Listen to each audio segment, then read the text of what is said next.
Data wa twese wo mwijuru, Mana mushobora vyose, Mana ukomeye kandi uhambaye kandi uvuga bikaba, uteka bigakomera, urema ibitariho bikabashaga no kubaho. Sengeye umwene data ugiye kumva ijambo ryawe, riramwubaka kandi riramukomeza mu izina rya Yesu, amen. Turabaramukije mwese bakunze ikiganiro, haracariho ivyizigiro, amahoro y'Imana nakomeze kubana namwe. Haracari ivyizigiro ko wakomera, ko watera imbere, ko wagira ku nzozi zawe, haracari ivyizigiro ko iyo ndwara wabashaga kuyikira. Ibidashobokera abantu bishobokera Imana. Aho abandi bageze birashoboka ko Imana yahakugeza. Imana twizeye, Imana twakurikiye ntirobanura ku butoni. Ivyo yakoreye abandi nawe yabashaga kubigukorera. Tugiye gusangira ijambo rya kuno kwezi kwa karindwi. Nashaka kugira ngo haracari ivyizigiro k'ivyo wabuze mu kwezi kwa gatandatu woshobora kubibona muri kuno kwezi kwa karindwi. Ivyo utabonye muri kuno kwezi guheze birashoboka ko Imana yabikubikiye muri kuno kwezi kwa karindwi. Ukwezi kwa karindwi Imana yavuganye nanje ngo ndakubwire ngo ni ukwezi kwa karuhuko, ni ukwezi ko kuruhuka. Sinzi ibintu vyari biruhije ubuzima bwawe, sinzi ibintu vyari biruhije umutima wawe. Yesu yavuze ngo nimuze mwese abarushe n'abaremerewe ndabasha kubaruhura. Sinzi ibintu biremereye ubuzima bwawe, bishoboka ko ari ubushomeri, bishoboka ko ari ubukene, ubugumba, ubusiribateri, bishoboka ko ari amarira umaze igihe urimwo y'urugo rwawe wubatse, birashoboka ko ari ibintu umaze igihe urondera ariko ntubone, ugerageza gukora ariko bikanka, urarushe. Ariko nagomba kukubwira ko kuno kwezi Imana igomba kuruhura ubuzima bwawe, igomba gukuraho ivyakuruhije n'ivyakunanije. Itanguriro ibice 2 umurongo waho wa kabiri haravuga ngo ku munsi ugira indwi Imana inonosora ibikorwa vyayo yakoze, iruhuka ku munsi ugira indwi ibikorwa vyayo vyose yakoze. Imana yaremye isi, irema buri kimwe cyose mu minsi 6. Umunsi ugira karindwi Imana iruhuka ibikorwa yari yahejeje gukora byose. Imana iruhuka ari uko yarangije ibikorwa byose. Nawe ugiye kuruhuka kuko ivyari bikubujije amahoro, ivya aleboshate, ivyo wakoze bikanka mu mezi yose yatambutse, mu myaka yose yatambutse, ugukwezi kwa karindwi birakunda mu izina rya Yesu biremera. Rujya rugo gwizura gubaka, ujya mu fiancé arakuzaho, rujya ruvyarura ruronka, kajya kazura karonka. Ndashaka kubwira ko igiharuro karindwi ni igiharuro c'intsinzi, ni igiharuro cuzuye. Ikintu cyose karindwi cyamara igiharuro cuzuye. Imana ihabwa icubahiro. Inzamba zizavuzwa, Bibiliya ivuga ngo azaba ari indwi. Inzamba zizavuzwa zikarangiza buri kimwe, azaba ari inzamba indwi. Namani kugira ngo akire imibembe vyabaye ngombwa ko yibira mu mazi ibihetangabo kangahe? Ibihetangabo karindwi. Maze ngarahumanuka. Ndumva hari abantu bagiye guhumanuka, hari indwara ikumazeho igihe ariko baregi bakaya kuno kwezi iyo ndwara irakurekura, ubwo bukene burakurekura, ubwo bushomeri, ibyo bibazo birakurekura mu izina rya Yesu Kristo. Namani ku nshuro ya karindwi ngarahumanuka, ngagaruka ari mushasha. Ubwo kwezi Imana iraguhindura musha mu izina rya Yesu Kristo. Birambwira ngo bazunguruka Yeriko, Imana ibaha principe ko bakwiye kuyizunguruka inshuro indwi. Inshuro ya karindwi birivuga ngo Yeriko irasenyuka. Yeriko cari igihome gikomeye, cari kizingiriye igisagara. Abo muri Yeriko bagira ubwoba kubw'Abisirayeli, bumva ko batobahangara, bamaze kumenya ko Imana yabo yapasuye ikiyaga, yatoboye igitandara, bamenye ko Imana iri mu ruhande rwabo, baca bubaka Yeriko ngo baca barayugara, ko bari bazi gata wayiduga ko hejuru nta nuwayisenya. Ngo maze bari muri Yeriko baratuza, babonye Abisirayeli bariko bazunguruka Yeriko, basa n'ababuze umuryango, bibaza ngo babuze umuryango, bibaza ngo vyabananiye. Umunsi wa mbere barazunguruka, bahejeje barataha. Umunsi wa kabiri bongera barazunguruka, bahejeje barataha. Umunsi wa gatatu mubiboneka wamengo nta cabaye, wamengo nta kiriko kirakoreka. Ariko uko bazunguruka Imana yaca munsi ya Yeriko ikagenda iravanaho utudongo, ivanaho utuvu. Uko bazungurukaga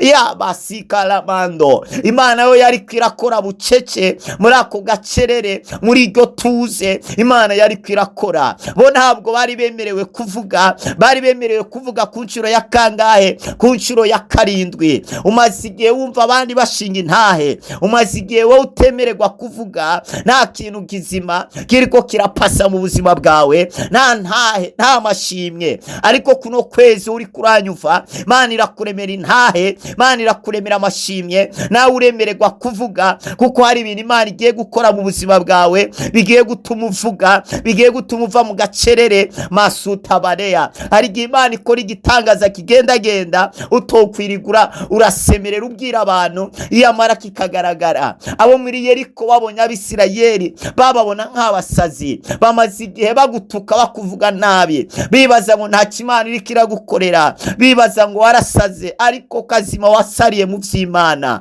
kazima wasaze uri mu maboko y'umwami wacu Yesu Kristo.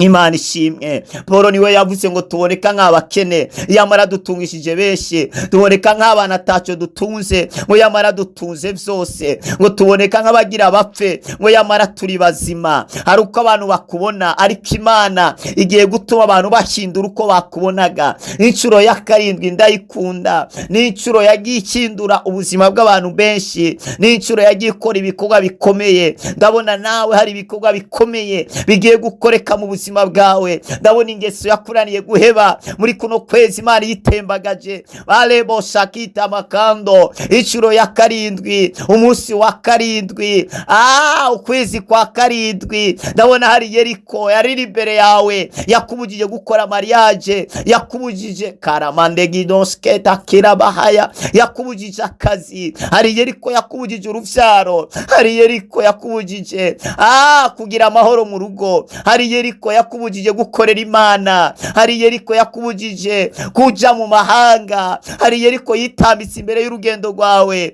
hari Yeriko yitambitse imbere ya mariage yawe, hari Yeriko yitambitse imbere ya fiance wawe, hari Yeriko yitambitse imbere y'urugo rwawe, ntabwo mucyumvikana n'umugabo. Hari Yeriko yitambitse imbere y'amasezerano yawe, warayabwiwe ariko ntabwo urayabona. Hari Yeriko yitambitse imbere y'iterambere ryawe, hari Yeriko yitambitse imbere y'uruvyaro rwawe, warabuze uruvyaro uri ngumba. Hari Yeriko yitambitse imbere ya business yawe, abakiriya ntabwo bakikuzaho, uri kurahomba, uri kurasubira inyuma. Hari Yeriko yitambitse imbere y'umuhamagaro wawe, vyarase kuva huri. Hari Yeriko yitambitse imbere y'imigambi yawe, vyarase kuyishikaho. Hari Yeriko yitambitse imbere y'inzozi zawe, vyase koza ibimamo. Ariko naje gutangaza ko kuno kwezi Yeriko yari yarakuzibiye, Yeriko yari yarabaye intambamyi ku buzima bwawe. Ugu kwezi irasenyutse, ugu kwezi irabomotse, ugu kwezi irakuwe mu nzira yawe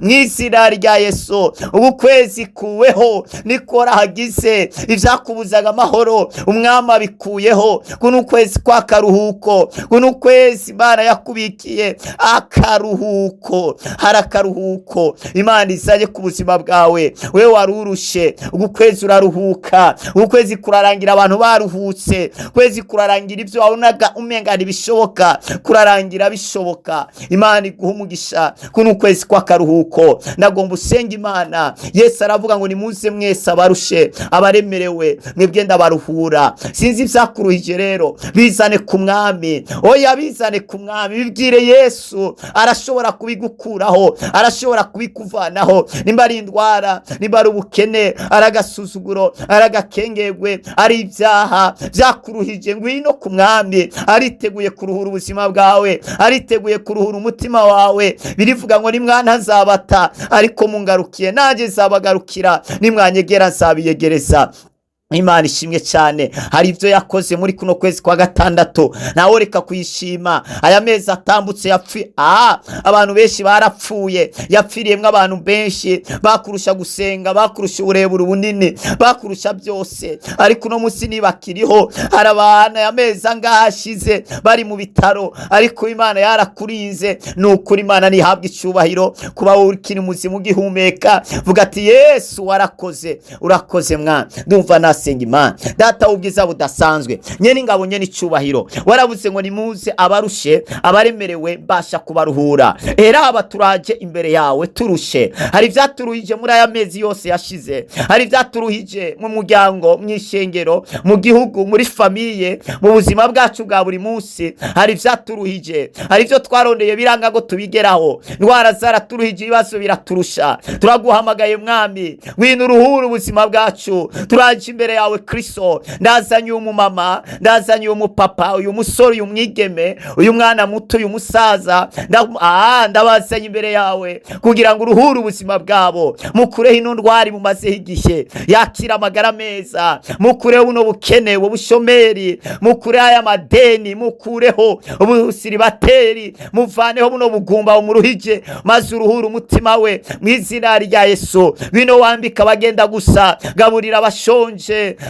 Yesu we, tanga ubuzi mw'izina rya Yesu. Gurura ingendo ziyugaye, bohora ibiboshwe, ubakira ubwoko bwawe amazu. Koriya masetene mondo zakita kabareri basate, rambura ukuboko kwawe ubakure mu bibazo bibugarije, maze ubabere inyishu, ubabere umutabazi. Nawundi bahanze amaso atari wewe wararuhutse ku munsi ugira karindwi, uravuganye nacu ko kuno kwezi ari ukwezi kwa karuhuko. Ruhura ubwoko bwawe, ruhura abana bawe, kubavane bibaruhije, bavane bibananije mw'izina rya Yesu, maze ubabere inyishu muri vyose. Urakoze gutabaye kandi ubohoye mw'izina rya Kristo Yesu, amen. Imana iguhe umugisha, Imana ikomeze kuruhura umutima wawe warahezagiwe gose. Urifuza kubandanya usengerwa, ufise umutwaro runaka ukuruhije, tuba tuhari ku bwanyu bene data. Abantu mutwandikira muri benshi, tuja tubasaba tubwire turamutse kwanza, vuga izina ryawe, hamukurikize ivyo ugomba ko tugusengera. Urafise inzozi warose zirakuzazanira, urashobora kuzitubwira tukagufasha gusobanura. Imana iguhe umugisha. Mwari kumwe na Apostle wa Kristo Glory Shine. WhatsApp yacu ni plus 257 65 77 339 plus 257 65 77 339. Agasaraba amajana 257 665 177 amajana 339. Agasaraba amajana 257 665 177 amajana 339. Mwarahezagiwe, musangiza abandi ino jambo nabo ryabasha kubafasha, ukaba nawe wandikishije. Imana iguhezagire.